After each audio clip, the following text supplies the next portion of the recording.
Welcome back to the second part of Tina Turner's interview with Rolling Stone back in 1986. Last sentence, I'll read the last sentence I read before stopping. I planned to move into the city. I had already found a house, but then I went to St. Louis to live with my mother. What was she doing at this time? She was doing day work cleaning. She came home for her mother's funeral, and I decided to go back with her. My mother and I didn't get along, but I went because it was my way out of the South. They don't get along because she feels the mom doesn't love her and the mom has abandoned her. Once I got to St. Louis, I still had to stay away from our house a lot because we argued so much. I'd become rebellious. Plus, she was taking care of me, and I didn't like that because I had gotten used to taking care of myself. A parentified child, she did not have the luxury of having parents, so she's learned to become self-sufficient, and she cannot go back to the infantile stage. But there was no turning back because before I left Tennessee, I had a terrible heartbreak. I fell in love for the first time with a boy named Harry. Who was Harry and how did you meet? It was a basketball game. The school Harry attended was playing my school. I was just graduating from junior high. Well, I looked across the gym and saw Harry and I fell in love. My heart was beating so fast. I'm a very bold person, so I ran down to the coach and said, "Who's number 9? I just have to have that guy." And he said his name is Harry. And then he told Harry that I'd asked who he was. And Harry looked at me, and I never forget it. It was love at first sight. That feeling is so wonderful, isn't it? You're talking about somebody who had never known that much about love anyway. When I look back on it, it was as if I had found real love, and having found it, I was not going to look away from it.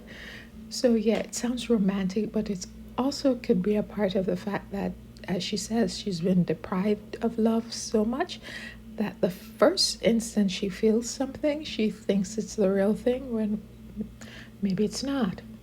I hope this love was not unrequited. Oh, Harry was a playboy, that little bastard, laughs. When the news came that I would have to move to Brownsville and live with my grandmother, I was ecstatic because Brownsville was where Harry lived. I knew I'd be with that guy. Harry was real popular and had tons of girlfriends. But eventually I got him and we went steady for a year. What stopped you from marrying Harry? Harry and I broke up because he started playing around because Harry's a playboy. He started dating a girl named Theresa. And by the time he and I got back together, she had become pregnant.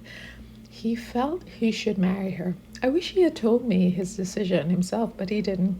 One morning I got on the bus to school and my friend said, "Did you hear that Teresa and Harry got married?" I had to go a full day without crying. At the end of the day, I cried it all out. So here we have it again. Her parents don't love her as she thinks they should. They abandon her. Now her first experience of real love ends in infidelity and abandonment. So there's more heartbreak on heartbreak. But there, for the grace of God went you. You could have been Teresa. Yup, I was protected by the gods. To actually have sex when you're in love is the best way.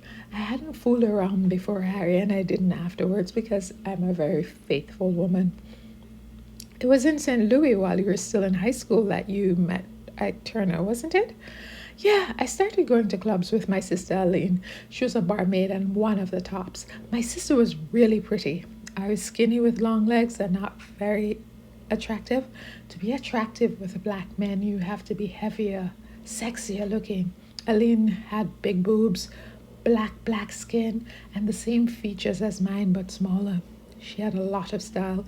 She always wore stilettos and black stockings with a seam. Her hair was soft, while my hair was very full and thick. Aline was really sexy. So we see Aline again being the one who's loved, and Tina's not in her mind.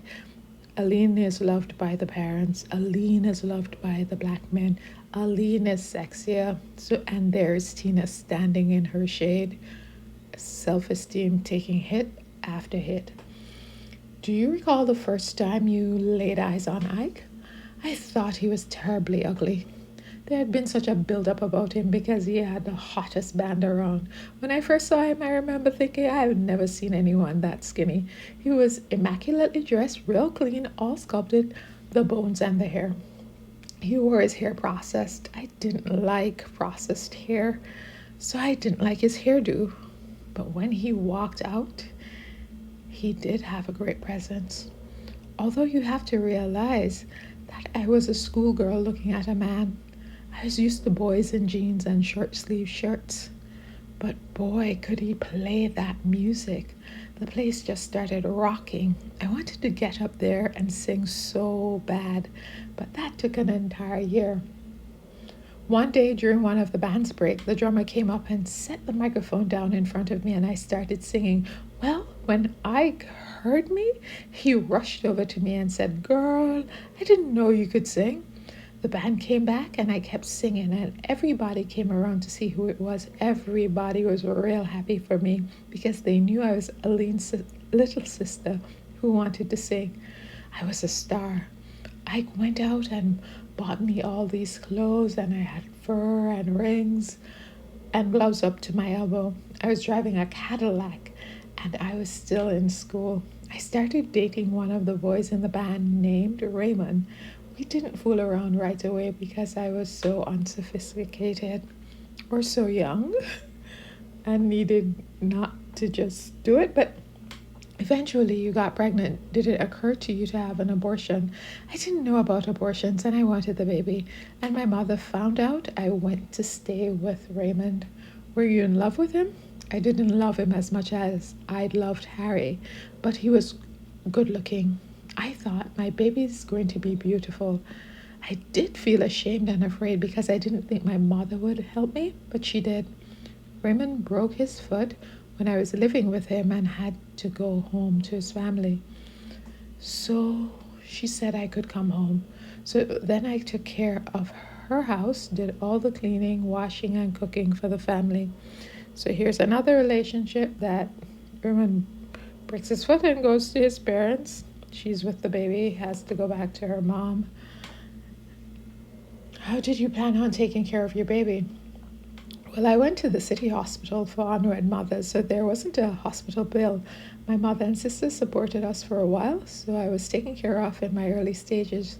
But I didn't plan on hanging around. I planned on getting a job, which I did in the hospital. I found a babysitter and I did all right. At the time, I wasn't a show person. I was planning on going to school to be a practical nurse because the club thing was still a bit shaky. Then Ike lost his singer and asked me if I would sing. So here's another example of a parentified child and this excessive independence that she gets from not being able to rely on anyone to be there for her because she could not rely on her parents. Yes, so you have a baby, you're living with your mom and sister. It makes more sense than living on your own because of the shared finances, the shared emotional and social supports. But she leaves instead. And so, yeah, that's all the trauma she had from childhood playing out in a real way in her life. But you tell me what you think. Thank you so much for listening.